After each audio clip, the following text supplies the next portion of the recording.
They've got better players than everybody else. And I don't want to take away the fact that they coach them so well either. I mean, that's the thing. When you look at Clemson, sometimes you see great players. You see great players that are motivated and being coached. And they know what they're doing. They've got a very good plan on offense. It's, you know what it is, they know what it is. They're going to run it up inside till you put enough in there to stop them. Then they're going to throw to 6'4" and 6'5" receivers that are first-round draft choices outside.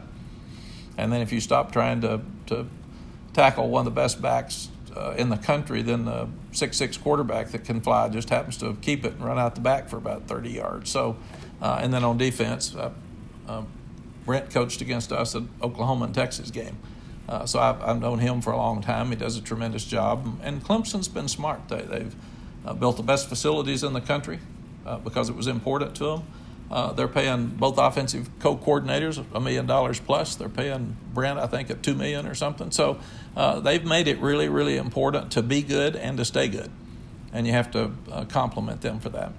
So I think they're really talented. I think they're really well coached. I was at the Broyles Award last year with Tony and with Jeff. I think they're really good football coaches, and they got really talented guys. I think you have to you have to play very fundamentally very, very sound. I think they block you very well. And I think the quarterback is, I haven't seen one better. So, I just think you've got to minimize the damage when they get you in a bad play. That's what we talked to our kids about that yesterday is some teams, when I have a bad call on defense against a certain play, we've got to minimize that against them. If you do not minimize it, it's major problems. And I think the teams that have done a good job against them have minimized the damage when they've had a bad a route against a certain coverage or a run against a certain front. So I think that's it. And then I think you've got to do a really, really good job, on the edge and coverage, at corner and coverage. They're going to make you play man-to-man. Clemson is, we identify 3 guys every week, just schematically or personnel-wise that we want to attack. There aren't 3 guys this week. They're solid, and corners are really good. Safeties are good. Defensive line is different than the D-line that they had. They had those 4 freaks last year, but they're extremely well coached. I heard Coach Brown talking, and he's describing the team exactly the way we see it. They're physical. They pursue well. They have good lateral movement.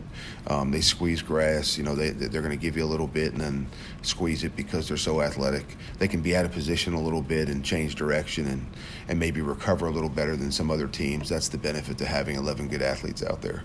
So with regards to being successful against them, we have to protect the football, and we've got to be really, really precise about what we're doing. We have to trigger quickly. Passes can't be errant. We've got to hit the grass and hit holes when they're there. I think we have to hit the line of scrimmage in the run game when it's there. The elevator door is going to open up and only stay open so long, and we need to pop and beat the line of scrimmage when it's there. And fundamental technique, I think, and the focus on the little things, those are even more important when you're playing the better football teams, because those little things make a huge difference. And we're going to focus on us this week much more than we are Clemson.